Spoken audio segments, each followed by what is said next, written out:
పాలు కాదుల్లో బార్లీ పొడి కలిపిన పాలు. చలో కప్పులిన్నని పోసిండు, అటెన్కిన్నని సీడ్స్ నట్స్ డ్రై ఫ్రూట్స్ వేసిండు. అటెన్కింత తేనె కలుపుతుండు తింటే కమ్మగుంటానికి.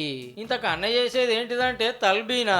హైదరాబాద్ లో పబ్లిక్ గార్డెన్ ఇంకొన్ని జాగాల్లోనే దొరుకుతది. తింటే పెయ్యికి మంచిది అంటుంటారు. సో నేను గత 3 months నుంచి తీసుకుంటున్నాను. ఇది చాలా బాగుంది. కప్పుకు 50 రూపాయలు. ఇక తింటే ఏమేం ఫాయిదా అవుతుంది అనేది బ్యానర్ మీద క్లియర్ గా రాసి పెట్టిండు అన్న.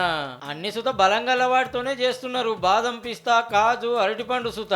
పొద్దుగాల నాస్ట లెక్క పగటీలి బువ్వ లెక్క మాపటీలి ఇట్లా ఎప్పుడైనా తినొచ్చునట. కాకుండా అన్న పొద్దుగాలనే ఓ 2 గంటలు అమ్ముతాడు గంతే. ఒక్కపారి తింటిరా అంటే చిన్నల నుంచి పెద్దల్లాకి ఇష్టంగా గుమ్ముతారట. ఇక జిమ్ చేస్తోళ్ళకి ఏరే పౌడర్ల కంటే ఇది మంచిగా అక్కడికి వస్తుంది అంటున్నాడు. ఐటీ కోళ్ళు విడిచిపెట్టుకొని పబ్లిక్ కు బలంగల్లా తిండి రుచి చూపెట్టాలని ఇకమత్ చేసిండట. నేను 1 year నుంచి బిజినెస్ స్టార్ట్ చేసిన. తల్వీనా బాలి పిండితో చేస్తారు. It's very good for health. అట్లనే మొలకలు జ్యూసులు చూతా అమ్ముతున్నాడు. తల్బీనాతోనే ఎంత వెనకేస్తామన్నది కాదు, వెనకటి నుంచి ఉన్నదే గాని చాలా మందికి తెలియదు. తింటే ఎంత ఫాయిదా అవుతుందో ఎరక చేస్తానికే తనలాడుతుండట అన్న. ఏడనన్నా గానొస్తో పాటు చూడుని మరి.